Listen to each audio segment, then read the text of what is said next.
আচ্ছা দেখেন, এটা হলো কেমব্রিজ 20-এর থেকে নেওয়া। কেমব্রিজ 20-এর টেস্ট 4 লিসেনিং আর কি। তো এটা তো হলো পার্ট 1। পার্ট 1 হলো একদম সহজ। এবং একটা জিনিস আপনি খেয়াল করবেন, আপনার কাছে যে কেমব্রিজ 10 থেকে 19 বা 18 যে বইগুলো আছে না কেন, ওই সবগুলা বইয়ের মধ্যে মানে কোন জিনিসটা কমন সেটা আগে খুঁজে বের করতে হবে।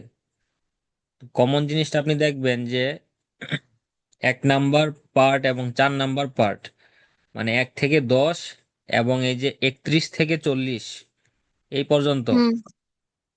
মানে 99%ই দেখা যায় যে শুধু শূন্যস্থান, তাই না? হুম। এটা হলো কেমব্রিজ 20-এর থেকে নেওয়া। তাহলে 20-এ যদি এই 31 থেকে 40 এবং 1 থেকে 10 প্রত্যেকটা লিসেনিং এ মানে যদি এইভাবে শূন্যস্থান থাকে, তার মানে আমাকে ধরে নিতে হবে যে মেইন পরীক্ষাতেও আমার এই শূন্যস্থান থাকবে 40টার মধ্যে, কম করে হলেও 18টা 19টা। 20টা তো থাকবেই, ভাগ্য ভালো থাকলে এই যে 2 নাম্বার পার্ট আছে বা 3 নাম্বার পার্ট আছে, এইখানেও একটা দুইটা বা তিনটা চারটা শূন্যস্থান চলে আসবে। তো সেটা হলো পরের বিষয়। এই শূন্যস্থানে ভালো করতে না পারলে আমি লিসেনিং এ কখনোই ভালো করতে পারবো না। এটা হচ্ছে প্রথম জিনিস। তো শূন্যস্থানে ভালো করতে গেলে আমাকে তো আর লিসেনিং যখন চলবে তখন তো আর বলে দিবে না যে যে আমি 1 নাম্বার বলতেছি তোমরা 1 নাম্বার লেখো, 2 নাম্বার বলতেছি 2 নাম্বার লেখো। এটা কখনোই বলে দিবে না। তারা একটা গল্পের মতো বলবে, একটা কাহিনী থাকবে প্রত্যেকটা পার্টের জন্য। সেই কাহিনীর মধ্যে আমার 10টা 10টা করে 40টা প্রশ্নের উত্তর লুকায় আছে, সেগুলো আমাকে খুঁজে বের করতে হবে। আর কাহিনী তো আর এরকম না যে শুধু এই 1 নাম্বার সেন্টেন্সের জন্য, মানে 1 নাম্বারের উত্তরের জন্য শুধু একটা সেন্টেন্স বলবে, 2 নাম্বার জন্য দুইটা সেন্টেন্স বলবে, এরকম না। বা 2 নাম্বার সেন্টেন্স আমি 2 নাম্বার উত্তর পাবো, এরকম না। কাহিনী কাহিনীর মতো চলতে থাকবে, সেখানে আমার বুঝতে হবে যে কখন আমার 1 নাম্বারের উত্তরটা আসবে। এবং এইটা বোঝার জন্য এই যে দেখেন এখানে হোটেল অন জর্জ স্ট্রিট, এটা আমার আন্ডারলাইন করে রাখতে হবে। কিভাবে? যে এটা যখন আমি শুনবো তখন আমার 1 নাম্বারের উত্তর পাওয়ার সম্ভাবনা আছে। 2 নাম্বারে দেখেন যে cost of family room per night, এখানে কস্ট এটা একটা আমার কিওয়ার্ড, এই যে পার নাইট এইটা হলো আমার একটা কিওয়ার্ড। এইভাবে আমার কিওয়ার্ড গুলা ধরে বসে থাকতে হবে এবং তাদের কথাটা বোঝার চেষ্টা করতে হবে। 3 নাম্বারে দেখেন এখানে একটা কি স্কয়ারের কথা বলছে যে, এবং একটা সিটি সেন্টার আছে। 4 নাম্বারে দেখেন এই যে আ ট্রিপ বাই, একটা ভ্রমণ, এবং এখানে একটা ওল্ড ফোর্ট, একটা দুর্গ। এগুলো হলো আমার কিওয়ার্ড। এবং এই কিওয়ার্ড গুলার থেকেও মেইন কিওয়ার্ড হলো এই 1 নাম্বার পার্টকে তারা 3টা বা 4টা ভাগে ভাগ করে রাখছে। যেমন দেখেন, মনে হয় 5টা ভাগে ভাগ করছে, হ্যাঁ। এই যে প্রথমে বলবে তারা এখন অ্যাকোমোডেশন নিয়ে কথা বলবে, এটা হলো আমার প্রথম এবং প্রধান কিওয়ার্ড। আমি 1 নাম্বার 2 নাম্বার যদি ধরতে নাও পারি আমার কোনো চিন্তা নাই। এই 3 4 বলার আগে তারা বলবে যে আমরা এখন এই রিকমেন্ডেড ট্রিপ নিয়ে কথা বলবো। 5 6 বলার আগে এই যে সায়েন্স মিউজিয়াম নিয়ে কথা বলবে। এই সায়েন্স মিউজিয়াম নিয়ে যখন কথা বলবে তখন আমার অ্যালার্ট হয়ে যেতে হবে যে আমি এখন 5 এবং 6-এর জন্য আমার এখন রেডি হইতে হবে। তারপরে 5 নাম্বার এক্স্যাক্টলি ধরতে গেলে এই যে বেস্ট ডে টু ভিজিট, এই যে বেস্ট ডে, এইটা আমাকে আন্ডারলাইন করে ধরে রাখতে হবে। 6 নাম্বার এখানে কি বলছে, সি দা এক্সিবিশন অ্যাবাউট, এই এক্সিবিশনটা কি সম্পর্কে, এবং এটা যেটা কি খুব শীঘ্রই ওপেন হবে, হুইচ ওপেন্স সুন। হুম। এবং দেখেন এখানে পরবর্তীতে এই যে 7 8 ধরার জন্য এই ফুড নিয়ে কথা বলবে। এই যে মেইন কিওয়ার্ড গুলা তারা এখানে একটু বোল্ড করে দিচ্ছে, যে free activities.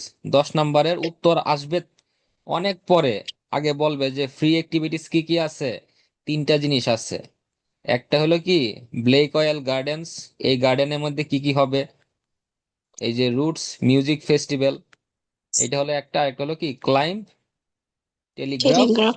Hill to see a view of a dash, এই যে হিলে দেখার জন্য কি দেখবে, একটা ভিউ দেখবে, আ ভিউ অফ আ ড্যাশ, ওইটা পরে বলবে ভিউ অফ এ কি, সেটা বললে তখন আমার 10-এর উত্তর হবে। কিন্তু এইটা তখনই আমি ধরতে পারবো যখন আমি এইগুলা সবগুলা ধরতে পারবো। যে ফ্রি অ্যাক্টিভিটিস বলছে, হ্যাঁ, তার মানে আমার আঙ্গুল চলে আসবে এইখানে, পেন্সিল চলে আসবে এইখানে, তারপরে এই যে এটা শুনবো, এটা শুনবো, তারপরে এটা আসবে। সেম ভাবে আমি যদি 4 নাম্বার পার্টে যাই, এই 4 নাম্বার পার্টে, এটা একটু বড় করি, এই 4 নাম্বার পার্টে দেখা যায় কি, আর কি হলো, স্ক্রিন দেখা যায়? সাদা দেখা যায়, এখন দেখা যায়। আচ্ছা, সমস্যা নেই। এই 4 নাম্বার পার্টে আমার এই যে এইখানেও কিন্তু 3টা ভাগে ভাগ করে রাখছে। যেমন এই যে একটা, এই যে একটা, এই যে একটা।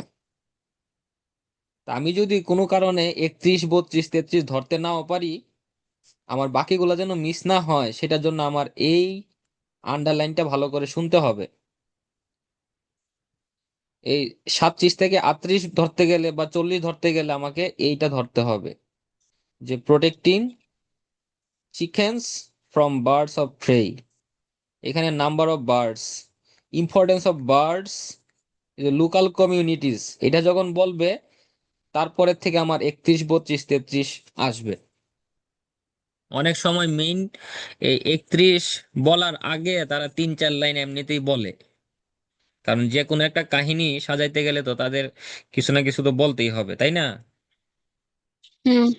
তো এইভাবে প্রত্যেকটা পার্টি কিন্তু আমাকে মানে সুযোগ দিচ্ছে যে তুমি 31 থেকে 33 ধরতে পারবা যদি তুমি এই 3টা জিনিস শুনো ভালো করে। যে 4 নাম্বার পার্ট তোমাকে 3টা ভাগে ভাগ করা আছে।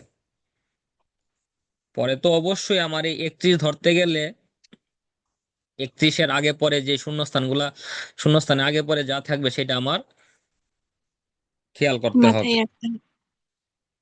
যেমন এইখানে এই যে ডেস্ট্রয় আদার রোডেন্টস, তারপর যে they help to prevent farmers, এটা হলো আমার কিওয়ার্ড। এই যে prevent farmers for being bitten by dash, এখানে হয়তো বা কোনো সাপ টাপ, হ্যাঁ, এগুলাকে তারা খেয়ে ফেলে।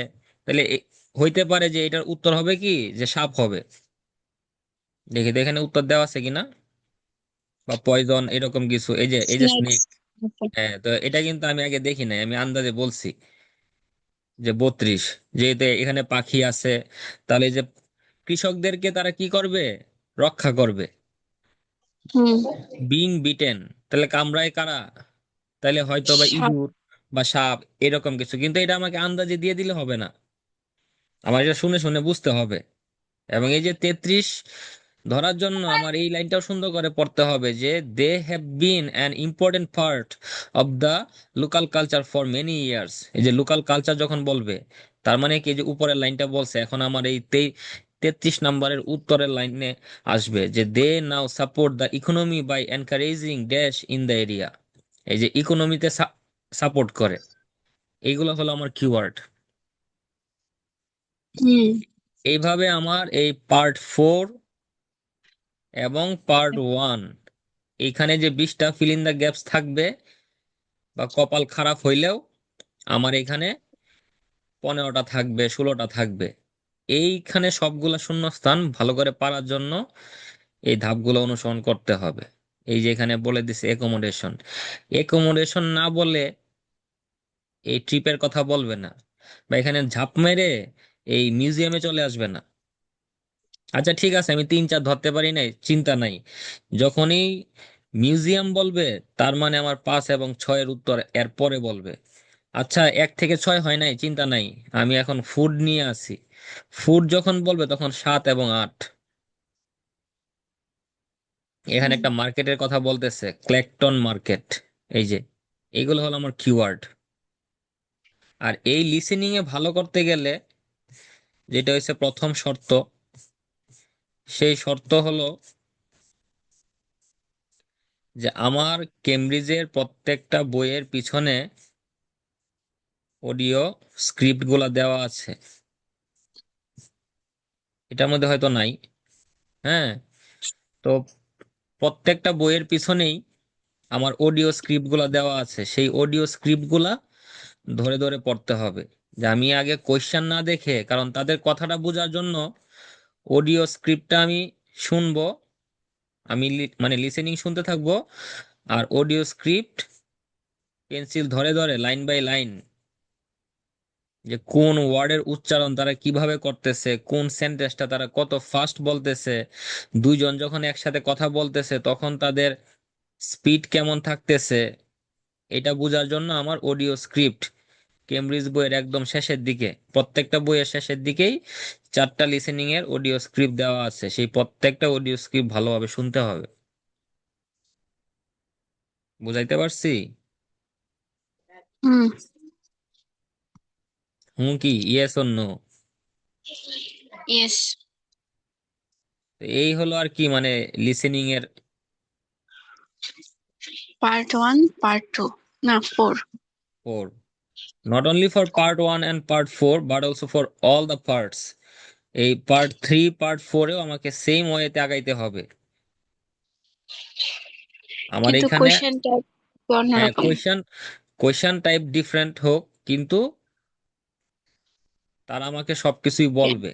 এই যে বোঝার কোয়েশ্চনটা তো, ক্ষেত্রে সেম। হ্যাঁ, আগে তো আমার বুঝতে হবে যে কি প্রশ্ন কি চাচ্ছে।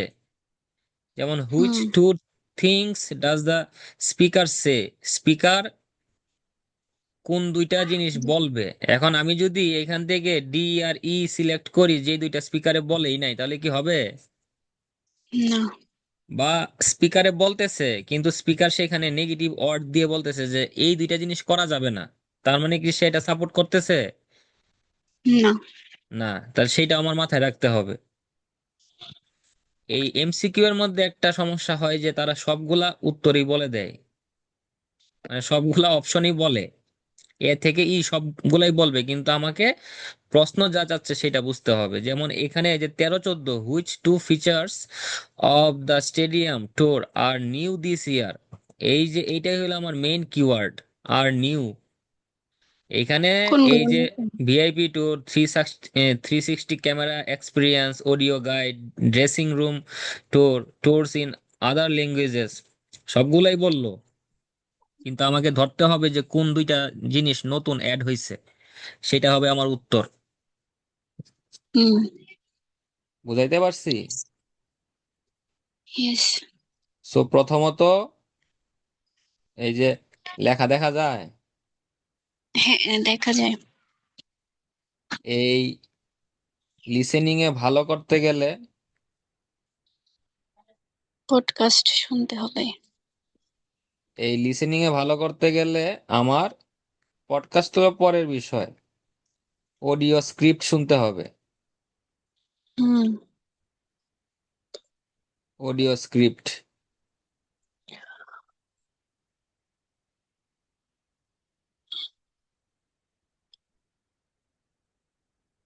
কেমব্রিজের পিছনে যে অডিও স্ক্রিপ্ট গুলো আছে সেগুলো আমাকে আঙ্গুল ধরে ধরে একদম বাচ্চাদের মতো কান দিয়ে শুনতেছি, আর সেই প্রত্যেকটা লাইন লাইন বাই লাইন ধরে ধরে ধরে ধরে আমি বোঝার চেষ্টা করতেছি যে আজকে এখানে যে, থেকে এখানে যে, টেনের, 10 এই থেকে যে, শুরু করব। হ্যাঁ, কেমব্রিজ 10 থেকে কেমব্রিজ 20, এই যে প্রত্যেকটা লাইন, এই 3-4 লাইনের যে এক একটা সেন্টেন্স, এই সেন্টেন্সের মিনিংটা আমি সে বলার সাথে সাথে আমি বুঝতে পারতেছি কিনা, ওইটাই হলো আমার আচ্ছা, প্র্যাকটিস। একটা কথা বলি। বলেন। ধরেন একটা সেন্টেন্সের বাংলা বুঝতেছি না, হুম। মানে শুধু ওয়ার্ড গুলো, মানে মাথায় রাখতেছি কিন্তু এর বাংলা জানি না, তাও কি হ্যাঁ, আমার দ্বারা সম্ভব? লিসেনিং এ অনেক সময় 100% মিনিং না বুঝলেও আনসার করা যায়, যদি আমি ওই কোয়েশ্চেনে কি চাচ্ছে সেটা যদি ভালো করে ধরতে পারি, এবং আমার যদি মনোযোগ থাকে 100-তে 100, 100% হুম। মনোযোগ থাকতে হবে, এটা হলো প্রথম লিসেনিং এর শর্ত। মনোযোগ না থাকলে আপনি লিসেনিং এ জীবনেও পারবেন না। হুম। আচ্ছা, তাহলে এখন একটা প্র্যাকটিস করা যাক। না, এখন প্র্যাকটিস অডিয়েন্স। করতে হবে না, প্র্যাকটিস তো আপনি নিজে নিজে করবেন। আমি জাস্ট আপনাকে ওয়াইটা বলে দিলাম যে হাউ টু প্র্যাকটিস ফর আর for part part 3। Part 1 and part 4। Specially এইখানে আমার 20টার মধ্যে 20টা হয় কিনা সেটা আমার কনফার্ম করতে হবে আগে প্রথমত, ইফ আই ওয়ান্ট টু আচ্ছা, get a good band score. তাহলে প্রথমে পার্ট 1 আর পার্ট 4 নিয়ে কাজ করব। হ্যাঁ, কারণ কি আমি দেখতেছি যে আমার কেমব্রিজ 10 থেকে 20 এই সবগুলা বইয়ের মধ্যে বা 1 থেকে 20 এই 20টা বইয়ের মধ্যে দেখা যাচ্ছে যে এই পার্ট 1 ওয়ান এবং আর পার্ট 4-এ সেম। 18 থেকে 20টাই শূন্যস্থান থাকে, হুম। এবং এই শূন্যস্থানগুলো ধরা সহজ। তো আগে আমার দেখতে হবে যে এখানে আমি ভালো করতেছি কিনা, এবং বুঝছি। যে কোনো পার্টি হোক না কেন সে সবগুলা পার্টি আমাকে তারা ওই ক্লু দিয়ে রাখে যে এটার পরে এটা আসবে, ধারাবাহিকভাবে আসবে। এই 4 নাম্বার পার্ট যেমন এটাকে যেমন 3টা ভাগে ভাগ করছে, প্রত্যেকটা ভাগ একবার একবার করে বলবে। এই প্রথমে 31 বলে 40-এ চলে আসবে না। এই 31 শুরু করার আগে দশবারই তারা বলবো। বলে বলে নিবে যে importance of birds of prey to the local communities. আবার এখানে 34 বলার আগে শুরু হবে কি, যে falling number of filling birds of prey, of অথবা কি ways of protecting chickens. Preference from birds of prey. এইভাবে সেম ভাবে এই যে আমি যদি 3 নাম্বার পার্টে আসি, এখানে তো সবগুলাই কি বলছে যে এমসিকিউ, তারপরে এই যে এখানে একটা ইয়ে আছে যে টিচিং হ্যান্ড রাইটিং, এটাও কিন্তু তারা বলবে। বুঝাইতে পারছি? এবং এগুলা এই বলে নিবে। হ্যাঁ, এই যে এখানে কি বলছে যে টু প্রবলেমস, এখানে আমার আইডেন্টিফাই করতে হবে যে কোন জিনিসটা আমার মেইন, কোনটার উত্তরটা আমাকে খুঁজে বের করতে হবে।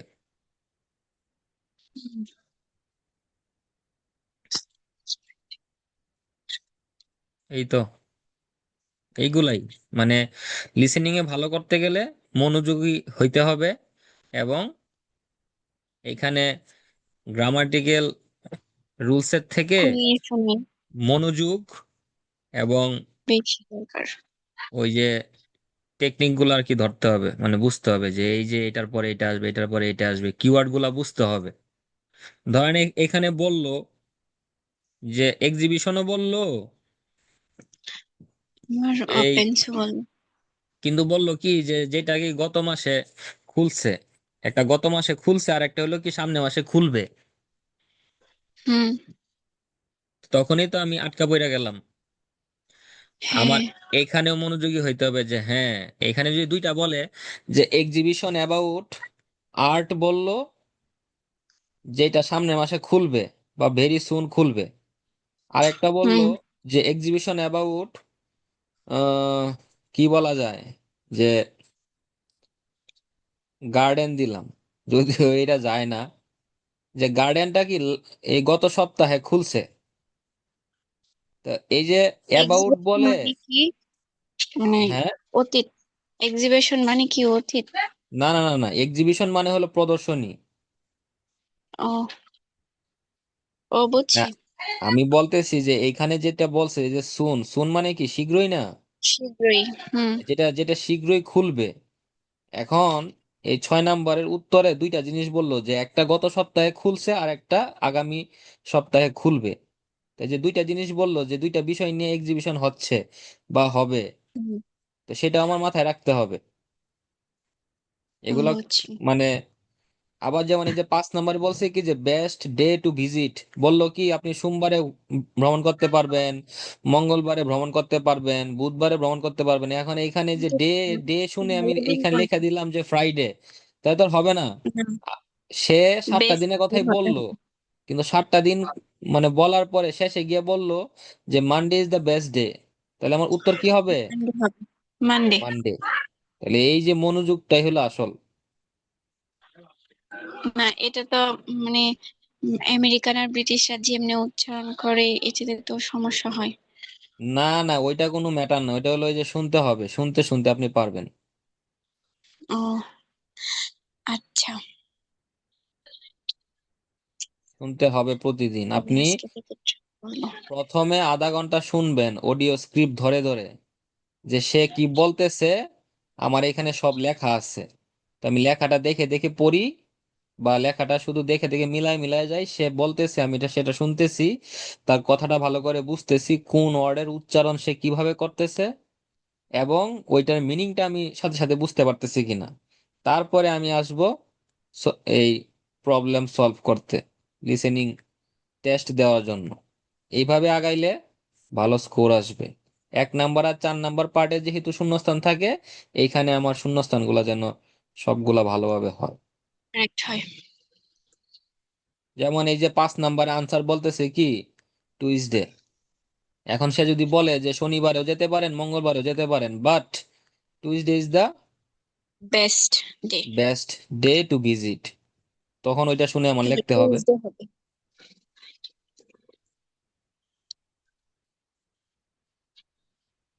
সব